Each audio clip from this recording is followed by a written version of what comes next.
get started, and I thank you so much for coming. Thank you for asking me. And I know that you are Miss Powell, which is Jada's mom. Mm-hmm. And we're going to just kind of, I want you to be as candid as possible about it, because again, we're trying to help new teachers. And the only thing I would ask is that we just don't use full names for people. So like so Miss H or Miss whatever, unless it's me. If it's me, you can say Miss H. But anybody else, I would kind of want you to kind of bleep out their name, just so we don't know where they are. Yep. Exactly. All right, so let's get started. Okay. What stands out about our relationship? What was unique about me as a teacher and our experience with me teaching Jada? After a couple of initial conversations, I kind of determined that we had the same goals for my child, which was to exceed academically, as well as to have the culture and the guidance as to how a community worked, how she was still responsible, as we say, you are your brother's keeper, and to exceed in those areas and responsibilities, knowing that incentives are earned and not just given, and that there are consequences to all actions. I knew immediately that we had the same goals, and then that connection was formed.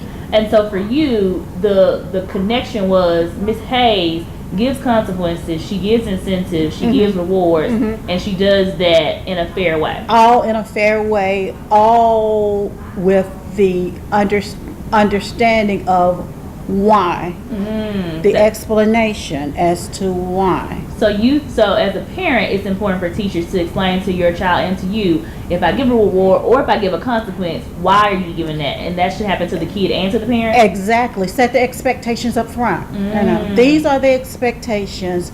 These are the benefits. These are the consequences. Need to be set early in the game. So would that look like a parent letter home, a parent phone call home in the beginning of your interaction? What does that look like? All of the above. All of the above. And that's one thing that I liked about Ms. Hayes, was that we communicated in person, we communicated by text messages, we communicated over the phone.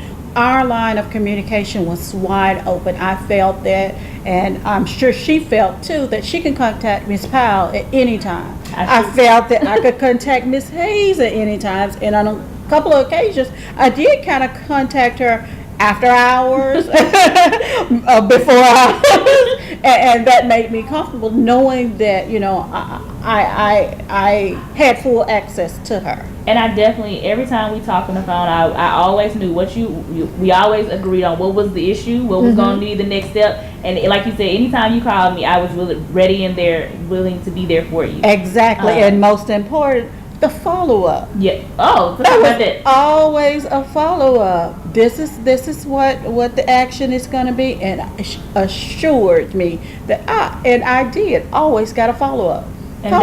This is what happened, and these were the results. Partnership right there. And that's important too. So it's not only talking to you when it's happening, but after it happens, saying this is what happened, this is the next step, this is what we're going to do, this is how I need you to come in and help. And this is what we accomplished. Good. At the end. So if you compare your relationship with me and other teachers, what can you say made the most impact? The most impact, again, was that initial getting to know each other and to know what the goals were, you know, and giving. I gave Miss Hayes and other teachers at Freedom Preparatory Academy full access. You know, she's yours between these hours. What you have to do, you do it. If you feel you need to do it, I trust you to do it. Yes, you have permission. If you need to tap it, tap it. But that never happened. But I felt assured that she knew that she had my permission. And why do you think that it was that we never had to deal with those behavior issues with Jada? Because Jada, not only she knew what the expectations and the consequences were from me, because I shared it with her at home. But then it was reinforced when she got inside the school walls. So, she knew, if I do this, I know the consequences, and they don't necessarily have to call my mama. And can you give me examples of ways that I made you feel valued and involved, or other teachers? One, knowing that a couple of occasions I came to you with some information that I had received from Jada and some of her friends. Mm-hmm. And my house is kind of close to the school, so friends kind of gather at the house, which is great. I love that.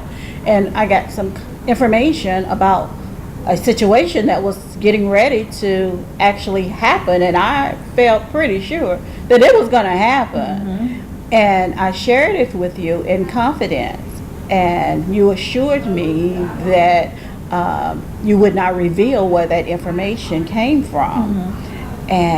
and that it was handled. Mm-hmm. And it was. And after that, I knew I can trust her. Mm-hmm. I can trust her because information, I want my child to always trust me. Mm-hmm. That if she shares something with me and she can talk to me about anything, mm-hmm. I didn't want to lose that trust. Mm-hmm. So it happened to this day. To this day, it's never come up again. Mm-hmm. And the situation was handled. So how did Miss Hay, or how did I, sorry, I keep talking to myself in third person. Right. But how did I handle or deliver negative news, and how do you think it should be handled by teachers? So if there's something that is, and Jada really didn't have as much, but just your opinion as a parent, how should negative news be handled, and how did I handle it, and what was positive and negative about that potentially? What I love about it is that the students actually deliver that negative news, mm-hmm. And then the teachers come back behind just to reinforce and make sure. Did she tell you the right story? Did she explain exactly what happened? And I like that, because letting them know, that you're responsible for your action, and you've got to what is the word? You've got to I'm looking for this word. You've got to admit your issues. Mm-hmm. Admit your faults. Yeah. Admit it yourself. You have to. The word I'm looking for is confess. Mm-hmm. You have to confess. Mm-hmm. Own up to it. Yep. Take ownership. And then the teacher came back, to reinforce. Did she tell you what exactly happened? All the details. Not just her point of view, but what we discovered happened. Mm-hmm. And that was so positive, and I think that instilled in her that we all come short. Yep. Nobody's perfect, but the job is, once we confess our sins, as the Bible says, He's faithful and just to forgive us. So how did you feel when, if I made a mistake, or mm-hmm. any of the teachers made mm-hmm. mistakes? Did they apologize? Did I apologize? And how did they make you feel, if they did or did not? A couple of occasions, yes, and they apologized and said, we'll handle it differently the next time. I said, welcome my comments, welcome my opinion. Mm-hmm. And how did it make you feel when people did not, say a teacher or administrator or teacher did not acknowledge and say, hey, you know what, we did do this thing wrong, mm-hmm. or we did so what did that make you feel and think about that teacher? I can't say that has happened at Freedom Preparatory Academy. Uh-huh. I can't say that happened in elementary school. Mm-hmm. That did happen. Mm-hmm. And it made me feel that, hey, if I'm teaching my child to own up to mistakes, mm-hmm. What kind of example are you displaying mm-hmm. as their person in charge? Yeah. You lead by example. Yeah. And children are watching, and they're forming opinions. And so give me some more examples of positive interactions with teachers in terms of building a relationship with you, and then give me some examples of negative and what you think they could have done to make it better. Positive is the ability to listen, communicate. We set up several meetings I had several meetings and still with the head of schools and head of academics. Mm-hmm. I'm always available, and pretty much listened. Now, on one occasion that really stands out, when I initially, expressed my interest about forming a parent-teacher kind of organization. I think initially it was kind of, and it might be that the school was so new, and there was so many, and I thought about it, there was so many other things going on that it kind of not just dismissed, but kind of got moved to the side side burner, placed in the parking lot, and never followed back up on that first year. That was kind of negative. It's like, okay, what about the parents? What about the parents? Exactly. And so that's something that you think is very important, that teachers need to make sure they always remember to include parents. Include parents, and even if you have to put something in the parking lot, go back to the parking lot and follow up. Or just say that, or give some follow-up. We had so much on our plate right now. We can't work on that right now, but it is on the back burner. And what about what were other things? Did you see teachers doing things outside the classroom that made you say, "This is an amazing teacher for my kid, for my child, and this is what I love"? Any examples of that? Oh my goodness, yeah. I mean, you have teachers that are staying over, offering tutoring. Even if I'm not available, there was teachers that helped me in transportation, drop Jada off, pick Jada up, because those first couple of years my schedule was crazy. I had teachers. I mean, it was no issue. Sure, I can do it. Sure. And you said something about your schedule being crazy. Can you talk a little bit more about that and how it made you feel as a parent? What made that situation a little bit more easier?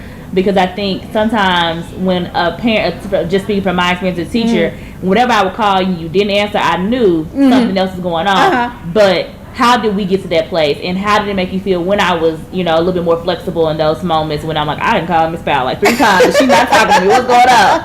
I ensured, once I would follow up. Miss Hayes knows that I can't answer because in operations management, which is what I do, I'm not always quickly available to answer a call or return a text or return a voicemail. But no, hey, I left her one. When she get a minute, she's going to call me back, or she's going to communicate with me.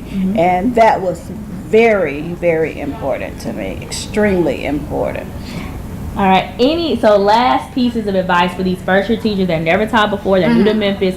What is some advice that they could benefit from when it comes to building relationships with parents and families? First of all, take the time, encourage those parents to come in to speak with you. If they can't come in and speak with you, form another means of communication. If it's email, if it's text, if it's after hours. You have to get to know the parent to make sure that you and the parent have the same goals and are looking for the same results, and that you are actually reinforcing each other's initiative. Very important. Well, thank you, Ms. Powell. I really appreciate it. And I will be calling and talking to you soon. Thank you, Ms. Hayes. All right. Bye now. You going?